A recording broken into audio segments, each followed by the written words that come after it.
రాజ్యం ఏలిన ఆయన న్యాయం చేయాలి, న్యాయంగా తిరగాలి, ఎల్లకాలం బతకరాలి. ఇంట్లో పెడతారు మనలా. నా దినాలకి ఇంత దౌర్జన్యం ఎందుకు? నీకు ఎవరిని కొట్టినావురా? ఎవరిని కొట్టినావు? నా రాజ్యం వచ్చి నా భూమి గుంజుకుంటేందుకు నీదేమన్నా నీ అయ్యే సంపాదించుతుంటి. మా పానాల దగ్గర అయితే 15 దినాల నుంచి జేసీపీ కడ్డం పడినది. సంపుతావా? ఆడకని నూకోవాలి కదా. ఇప్పుడు ఇది చేసింది ఎవరు? మల్రెడ్డి రంగారెడ్డి, కందాల రంగారెడ్డి. గాడ ఎండలు మేమున్నాం.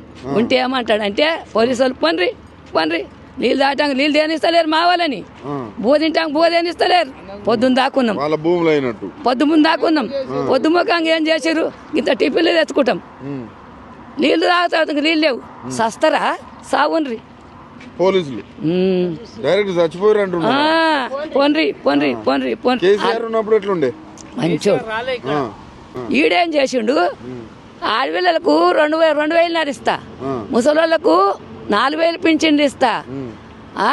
రైతు బంధు గతి లేదు ఇప్పుడు. భూములకు రైతు బంధు లేదు. ఏం చేస్తుండు? ఆడవాళ్ళు తిప్పుతున్నాడు. నన్ను చూడయ్యో అని తిప్పుతున్నాడు ఆయన పెళ్ళాన్ని కూడా తిప్పుతాడు. విన్నావా? మేము భూములు ఇయ్యం, మా భూమి మాకు కావాలి. మళ్ళీ ఈయన అంటుండగా ఇంకో 5 ఏళ్ళు కూడా నేనే ఉంటాను. ఆయన రాడు, మళ్ళా జన్మరాడు. మొన్న ఓటేసిరా మీరంతా?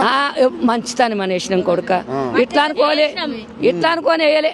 ఇప్పుడు ఇన్నేళ్ళాయే కాంగ్రెస్ పోయి వస్తాడేమో.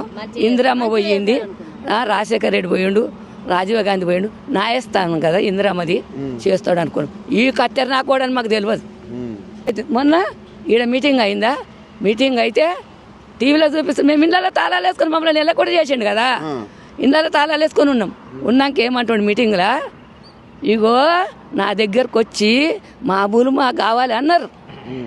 కానీ ఎవరు? ఎమ్మెల్యే రంగారెడ్డి, మల్రెడ్డి రంగారెడ్డి.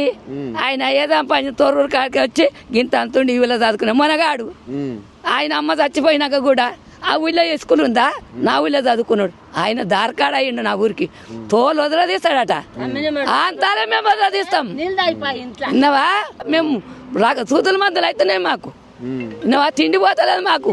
ఇప్పుడు నా పిల్లలు ఫోన్ చేసి ఇప్పుడు లేచి స్నానం చేసి పచ్చినెత్తి కట్టుకొని వచ్చిన. ఏముంది అలాగ ఆదాయం? ఊళ్ళో ఇచ్చారు నన్ను. విన్నావా? మయ్య సంపాదించిన ఆస్తి. విన్నావా? మా అయ్య పోయింటే నేను కొట్టుకున్నా. నాది 2 ఎకరాలన్నర ఉంది. మాకేమీ లేదు. ఆస్తి అంత లేదు, ముళ్ళే మూట లేదు. మాది మాకు కావాలి. ఇది ఏం పోతుంది? ఈ జాగా 8 కోట్లు, 6 కోట్లు, 7 కోట్లు పోతుంది. కోట్లు పోతుంది ఇది ఈ జాగా. ఇప్పుడు దీనికి మళ్ళీ పడుతుండు. వీళ్ళు బాధపడుతుండ్రు. వాళ్ళని కూడా పోలీస్ స్టేషన్లు వేస్తుండు. న్యాయమేనా? ఇది దౌర్జన్యమా? న్యాయమా? మరి ఆయన ఎన్ని రోజులు ఉంటాడు? కోట్ల కేసు ఉంది. మరి ఏం కట్టుకపోతాడు ఆయన?